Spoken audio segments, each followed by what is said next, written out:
Hi, welcome. This is a new channel. What? That's crazy. I know.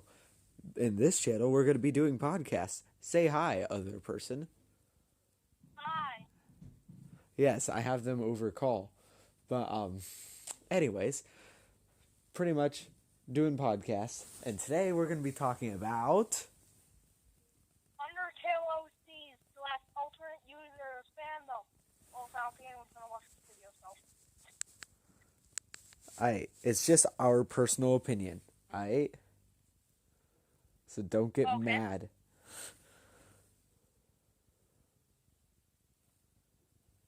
Okay, so first, let's talk about the original.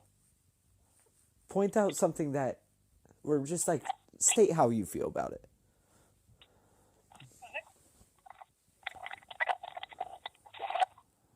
Okay. So, in my personal opinion, I have nothing wrong with those. There's nothing wrong with OCs. It really depends on how what level you take it to. If you just take it to making a character and then just inserting it into some sort of comic, or just making it and just showing it off, I'm perfectly fine with that. But that's only when you start shipping it, which that's just the worst thing a human can do. In my personal opinion. Exactly. If you just start doing that, or even if you make your own character and then you start shipping that with one of the original characters, like who are you? Possibly a perfectly normal human that just knows they're anonymous and they don't have to care. Yeah. Which is what I.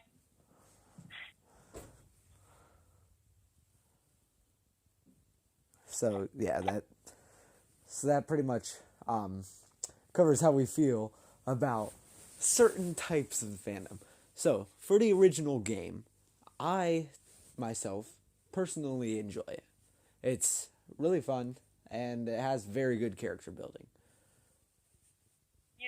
And clearly one of them is better than the other. Yeah, it's just I don't know if you guys could very clearly see this, but this guy right here is way better than every other character. He is our god slash fluffy cinnamon roll.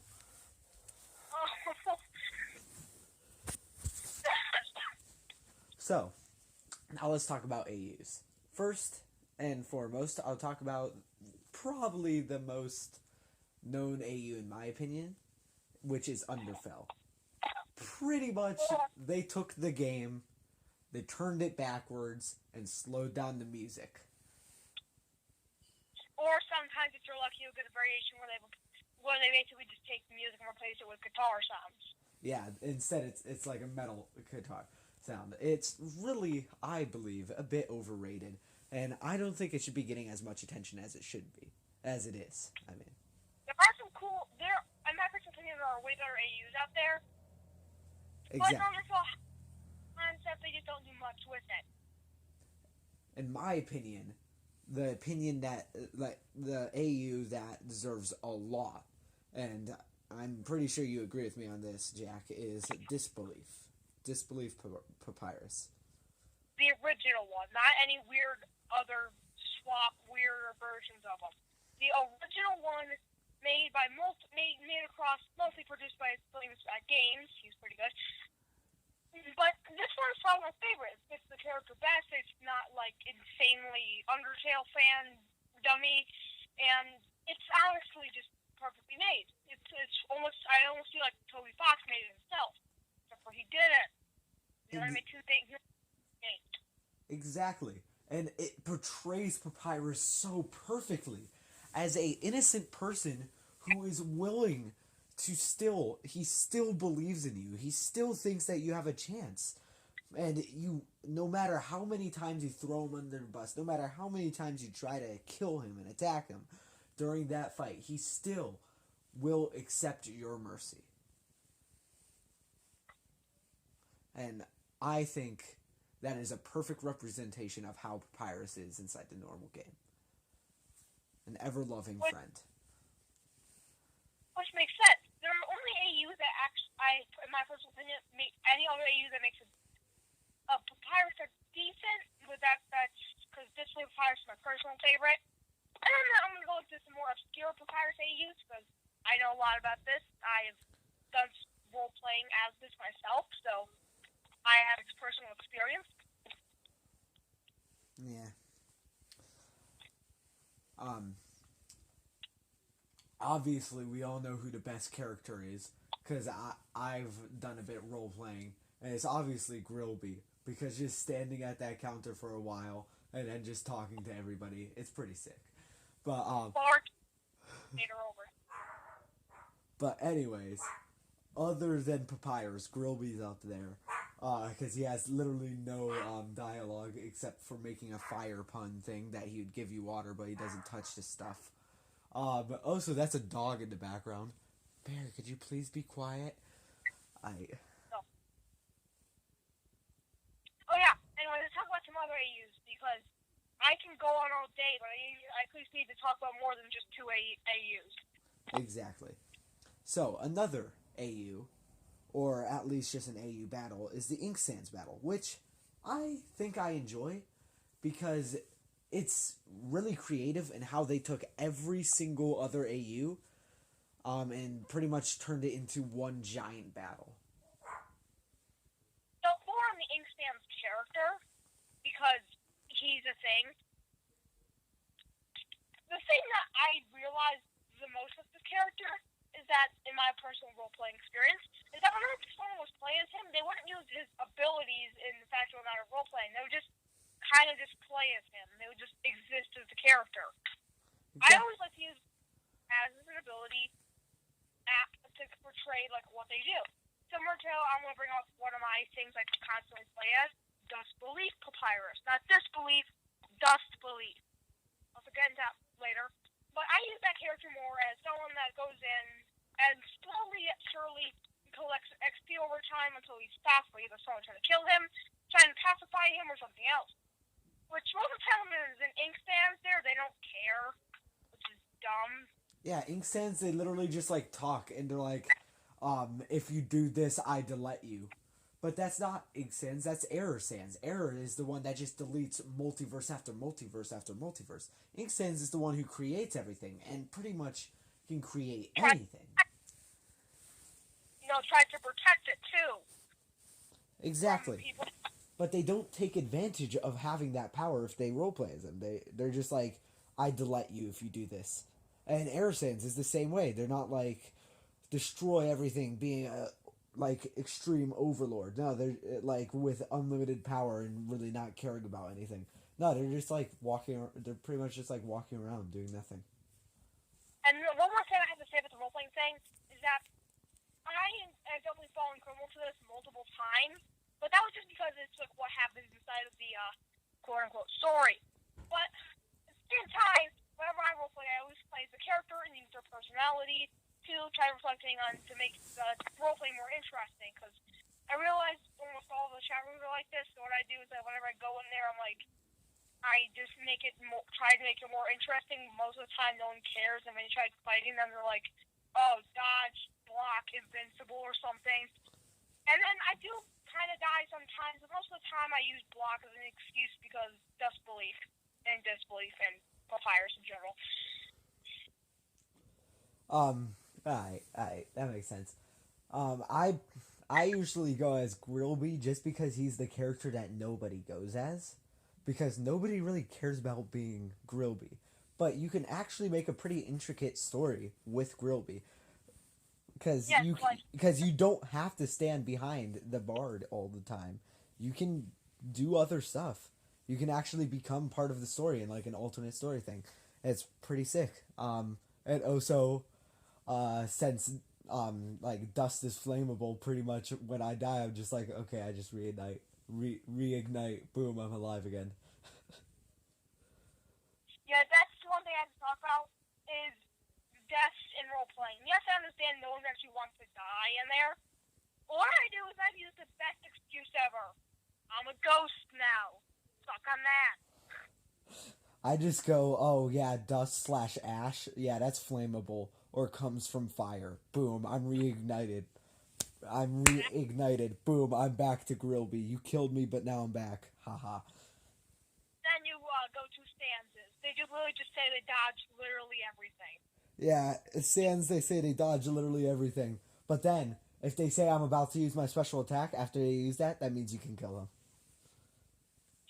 Unless they don't care and they just say dodge, dodge, dodge, dodge, dodge, dodge, dodge, dodge, dodge.